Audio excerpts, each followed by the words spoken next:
Huli sa akto ang dalawang individual na sangkot sa iligal na bentahan ng baril sa ikinasang operasyon sa Marawi City.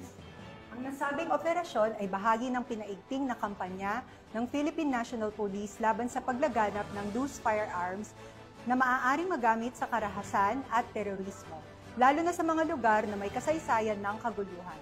Yan ang tinutukan ni Patrolwoman Maria Señora Agbuya. Sa isang entrapment operation ng Police Regional Office Bangsamoro Autonomous Region, ang dalawang individual na sangkot umano sa pagbebenta ng mga unlicensed firearms sa Marawi City nito lamang ika-8 ng Hulyo taong kasalukuyan. Kinilala ang mga sospek na sina alias Mamor, 36 at alias Sarip, 34, driver na kapwa taga Lanao del Sur. Nasamsam sa operasyon sa Barangay Mipaga ang dalawang M14 US rifles, dalawang caliber 5.56 rifles at iba pang ebidensya.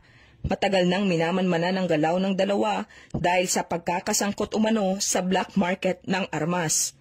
Nahaharap sila sa kasong paglabag sa Republic Act 10591 at kasalukuyang nasa kustodiya ng Marawi City Police Station.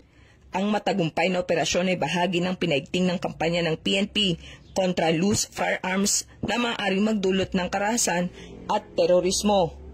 Mula rito sa rehiyon ng Bangsamoro, ako ang inyong Police News Network Correspondent, Patrolwoman Maria Señora Agbuya, alagad ng batas, tagataguyod ng Balitang Pulis.